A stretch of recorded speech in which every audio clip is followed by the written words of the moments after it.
안녕하세요 여러분, 절약하는 일상 달보리입니다. 오늘은 제가 3년 만에 빚도 갚고 종잣돈까지 모아서 아파트로 이사하기까지에 대한 이야기를 들려드리려 합니다.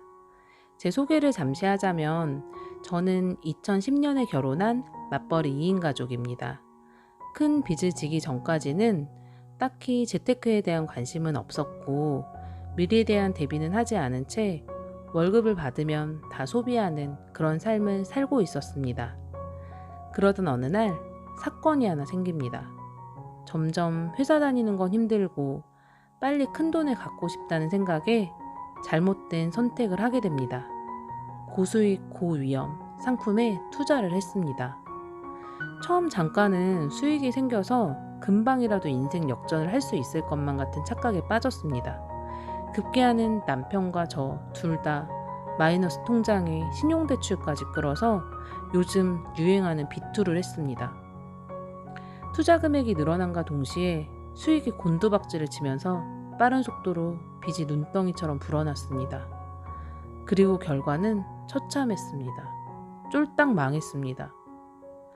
모든 돈을 날리고 나니 현실을 부정하게 되더라고요. 그렇게 빚더미에 올라앉고 1년 동안은 멍한 채로 아무 생각 없이 돈을 썼습니다. 갑자기 큰 빚을 지게 되니까 너무 우울해서 아무 생각도 하기가 싫었습니다. 어느 누구에게 말도 못했고요.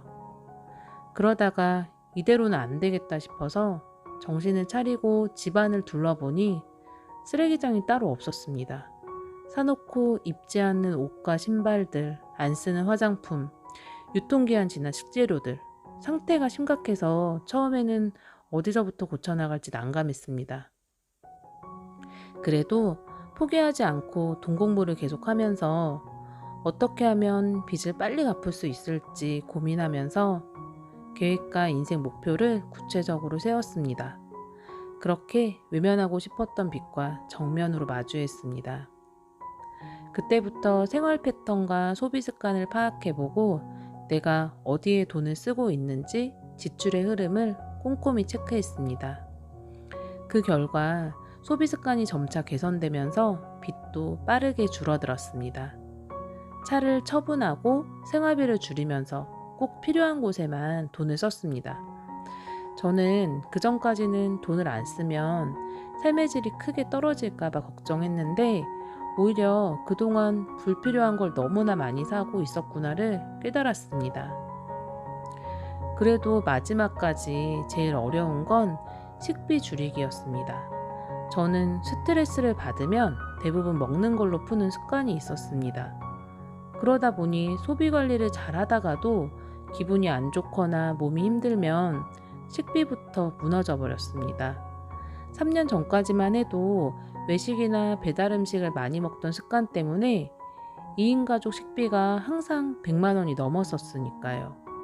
다행히 여러 번의 시행착오 끝에 지금은 식비 관리 시스템이 자리가 잡혀서 현재는 한 달에 20만 원에서 30만 원 사이를 유지하면서도 잘 먹고 잘 살고 있습니다. 그리고 감정 때문에 불필요한 소비를 하지 않도록 생활 속에서 작은 기쁨을 찾으려고 노력 중입니다. 감정 관리가 안 되면 소비 통제가 어렵거든요. 사실 저는 좀 게으르기도 하고 쓸데없이 체력은 약해서 에너지 소모가 많은 건 못합니다. 그런 제가 절약 생활을 3년간 유지하고 있다는 건 정말 기적인 것 같습니다. 당장 마음만 먹으면 평생의 소비 습관이 바뀌고 빚도 갚고 돈도 모을 수 있다는 걸 깨달았습니다. 그렇게 해서 3년이 지난 지금은 마이너스 통장과 신용대출 빚은 모두 갚았고요. 그 사이 종잣돈도 모아서 얼마 전에는 수도권의 아파트를 장만했습니다. 비록 주택담보대출이라는 큰 빚이 다시 생기기는 했지만 이번에는 나쁜 빚이 아니라 자산을 불리기 위한 착한 빚이 생겨서 너무나 감사합니다. 저는 처음에 마음먹기까지가 진짜 오래 걸렸거든요. 그리고 옆에서 알려주는 사람도 없었습니다. 그래서 저는 제 이야기를 공유를 해서 지금 이 순간 3년 전에 저처럼 막막한 상황을 겪고 계시는 분이 계시다면 단 한 분이라도 힘을 내셨으면 좋겠습니다. 요새 10억 인증, 20억 인증 하시는 분들이 많이 계시더라고요. 저는 아직 햇병아리라서 그런 거 보면 희망을 갖기도 하지만 한편으론 너무너무 부럽기도 하면서 나는 너무 늦은 건 아닌가 싶은 생각에 조금은 불안하고 초조한 마음이 들 때도 있습니다. 그럴 때마다 불안한 마음을 에너지 삼아서 제가 세운 계획표를 다시 살펴봅니다. 계획대로 차근차근 잘 실행하고 있는 걸 보면 조금은 잘하고 있구나 싶습니다. 후회를 한다고 해서 시간을 되돌릴 수는 없지만 지금 이 순간을 결정하고 실행하는 건 바로 할 수 있으니까요. 제가 고집스럽게 절약에 집착하는 이유입니다. 지금은 앞으로 기회가 오면 바로 잡을 수 있도록 부동산 공부도 하고 있고 경제 공부도 하고 있습니다. 10년 전으로 시간을 되돌릴 수는 없지만 앞으로의 삶은 직접 바꿀 수 있다고 생각합니다. 빨리 빚을 갚고 싶고 돈도 모으고 싶으신 분들은 속는 셈 치고 지금 당장 소비 습관부터 살펴보시기 추천드립니다. 제가 3년 전에 빚을 갚기 시작할 때는 부끄러워서 주변에 말도 못하고 조언을 받을 곳도 없었습니다.